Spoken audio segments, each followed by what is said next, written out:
Hello, this is Jorgen. Today we're here to talk about a build which I've been putting together and I've been wanting to do for quite some time, which is a Witch Elementalist Golemancer build. Maybe one of the laziest builds that I've ever done in Path of Exile. Essentially, see these little 9 crazy bastards all hovering around me right now. They go crazy as soon as you go into a map, and they pretty much do all the work for you. And all you really have to do is run around, collect a whole heap of loot, and yeah, so if you're the sort of player that likes to sit back and basically do nothing and watch Netflix to the side, this is the character to run. Now, I'll go through the pros and cons, we'll have a bit of a breakdown of everything else, and yeah. And I should probably note that this is also a really good gold find or magic find build as well. And if people want to see how to do that, then I'll actually do a bit of a separate thing in either down below in the comments or yeah, we'll see what the feedback is. But it's quite cheap to also bisco this character up as well, and you can make it quite survivable, considering that the only gear that you're going to be using outside of your amulet is, the gear that you'll be using outside your amulet, I should say, is pretty much just survivability and convenience. So. Anyway, without further ado, let's get into the main points. And yeah, if you end up liking this video at all, or this video helps, then feel free to like and subscribe. And also, I think I've got my Twitch link down below as well. Check me out on Twitch as well if I'm trying to get into streaming and start that sort of jazz and whatever, you know, not going to go crazy with it. But yeah, anyway, I'll get into the crux of this. Alright, so the first thing that we're going to talk about is the weapon and offhand that you're going to be using. That would be, in this situation, a clay shaper, which you'll need for an additional golem, and also a Victario's charity. The reason why we use the clay shaper is obviously we need an additional golem, and the Victario's is actually going to feed into one of the nodes that we're going to pick, which essentially allows any endurance, any frenzy, or any power charges to be applied to our minions instead of ourselves, which is quite useful in basically juicing up our minions and making them do dope shit. So these will be the essentially the offhand and the weapon gearing that we're going to go with on this particular build. The next part that we'll look at is the armor that we're going to apply to our character. So first of all, we're going to use a bone helm. This is essentially because we have a preset of having minion damage and we don't need to worry about rolling an ascendancy on this. You really want to just stack primarily life, additional resist for where you're lapsing, and basically any other attributes that you're needing to fill gaps with. Secondly, we're going to use a Stygian Vise. Part of the reason why is we can use an Abyssal Jewel to buff up our damage further. We can use it to, essentially I use a Searching Eye in this situation, essentially to get the damage percentage bonus after making a kill, resistance, and health. The third item, which will be a 6-link item, will be the Queen's Hunger.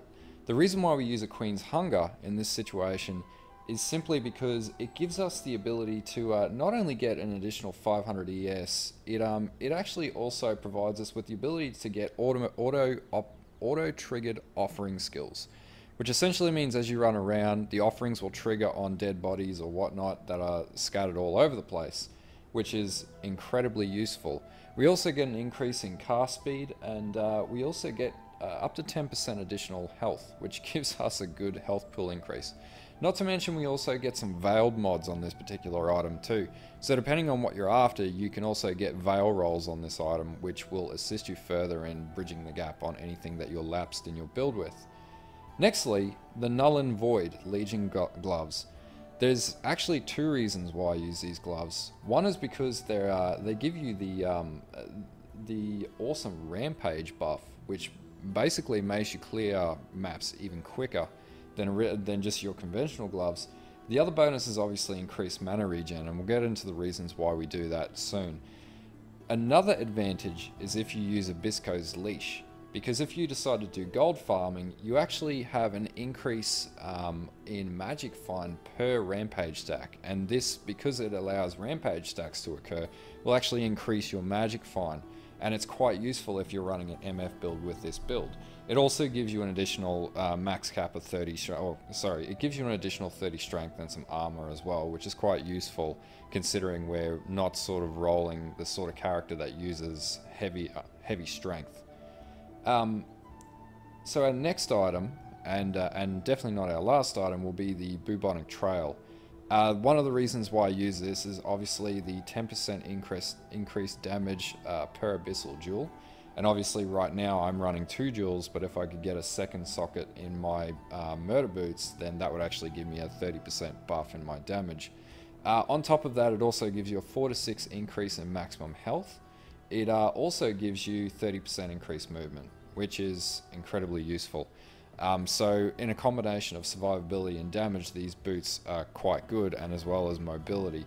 Now there is the death walk when equipped, but realistically that doesn't actually do a great deal for this build. It's just really cool. So this is when we start to get into the really awesome stuff now. So obviously in order for this to be a golem build, or a Golemancer build, we actually need some specific and very specific items actually. Now if you're playing standard mode, the primordial chain is actually ridiculously expensive. But in the current league, it's incredibly cheap. I think I paid like 3 to 13 chaos for it. It's a very cheap item. Basically what this does is allows you to summon 3 additional golems at a time. Now you cannot have non-golem minions, but let's be realistic, you're not going to use other minions if you're using 9 golems. The next stat is obviously your golems are going to reduce in size because, you know, if you have big fuck off golems, they're going to wreck your entire screen and your frame rate. And they're also going to this is also going to decrease your golem's life and damage, but we're going to buff that back up with using jewels, so that's fine. It also gives our golems 80 to 100% increased movement speed, which basically makes them little race cars driving around the map. Now, the rings that you can use essentially any rings that give you resist and essentially health. But what I've actually found is running Venter's Gambles is the best way to increase your magic find, or one of the best ways to increase your magic find. Not to mention they give you the added survivability of having all stat resistances, increasing quant, which is a particularly important stat, and general rarity.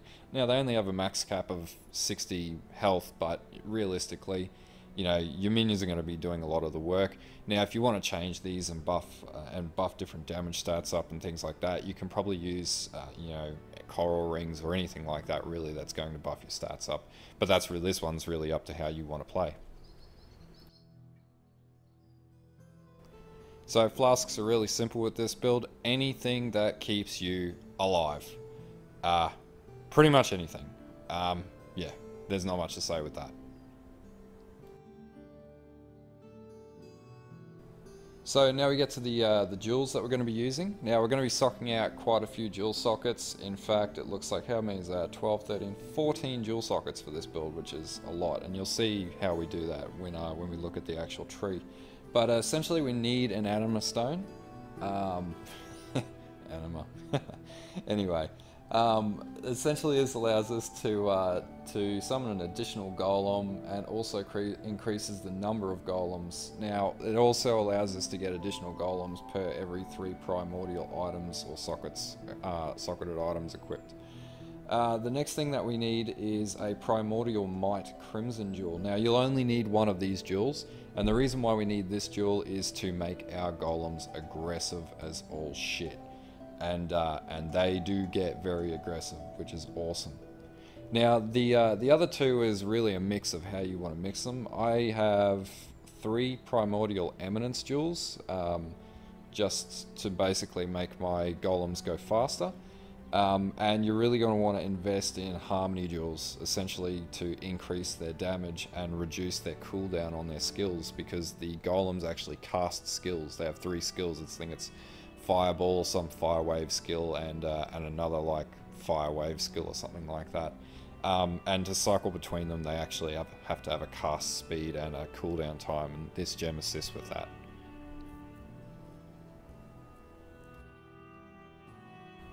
Now, for the skill gems, it's quite easy. Obviously, you're going to need a 6-link chest. You can do in a 5-link. I would probably leave out the maybe combustion in this situation, but if you'll need a 6-link, and essentially we're looking at flame golem, obviously, controlled destruction, combustion, greater multiple projectiles, minion damage, and spell echo. All of these increasing the ability for minions to do the absolute maximum amount of damage possible.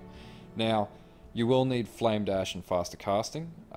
If you're using a shield, obviously you can use shield charge.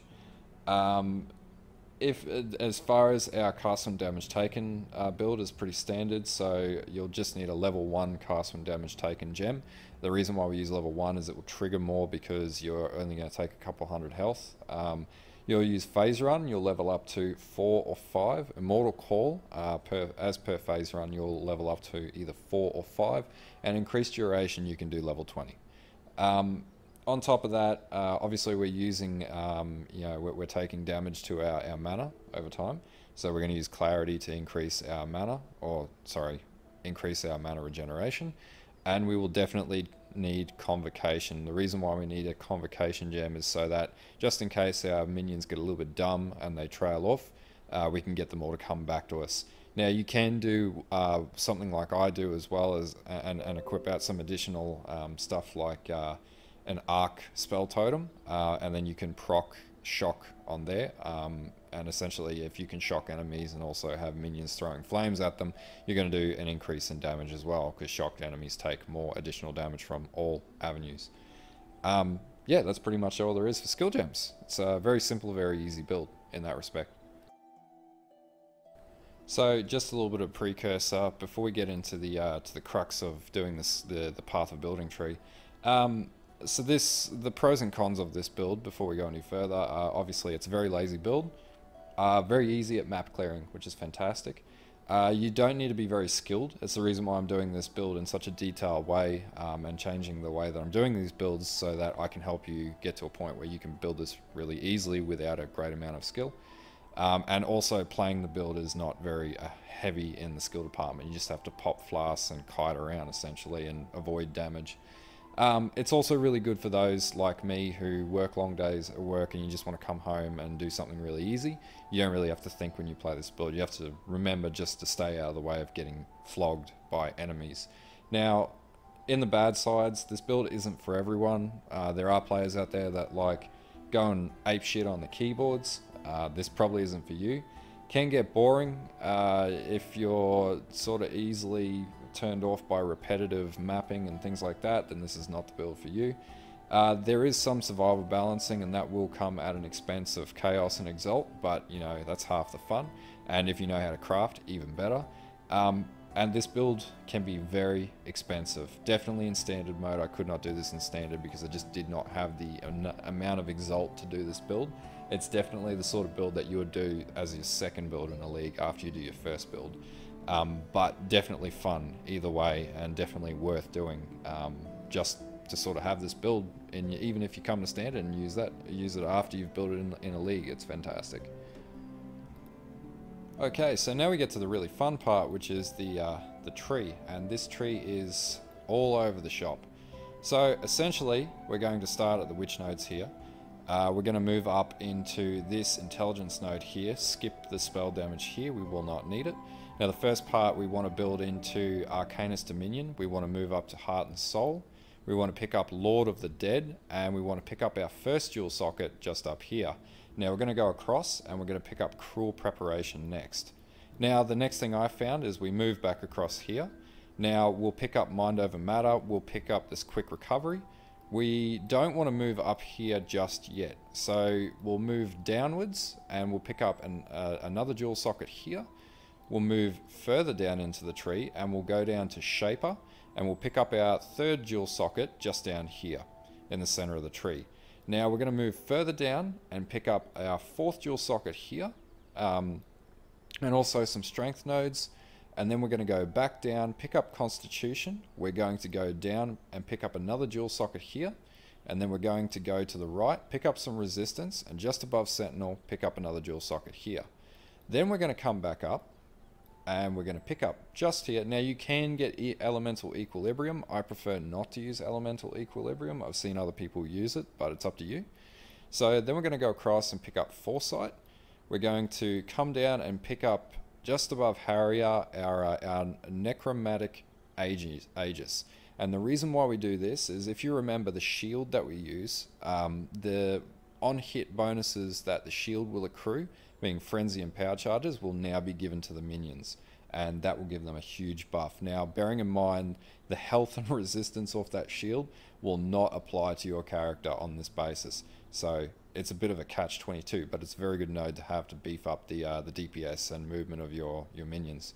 So now we're going to pick up this other dual socket here. Now we'll come back up, we'll pick up this dual socket just here as well.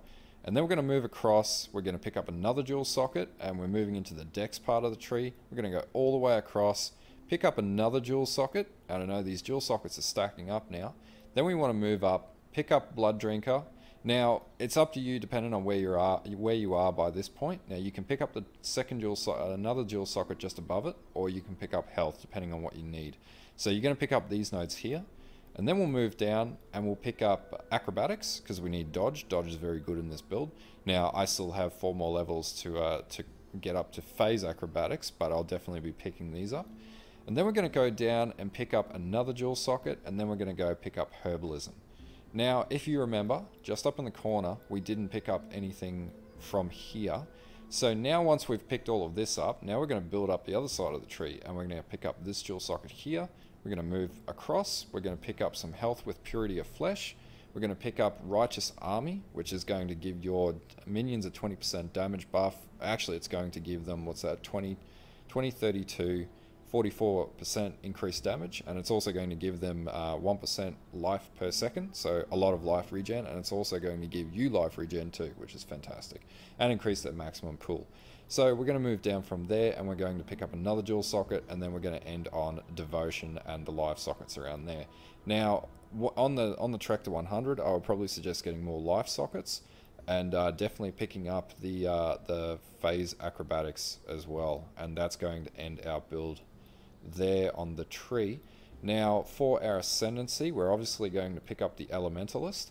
And we're going to firstly pick up the Liege of the Primordial first, so we can get another Golem, and then we're going to pick up Golemancer, which is going to give us another Golem and also buff our Golems, and then we're going to pick up the Pendulum of Destruction, which is going to give us the 5-second rolling buff for increased elemental damage, or AoE, and then finally we're going to get Shaper of Desolation, and in that sequence that will complete our tree essentially.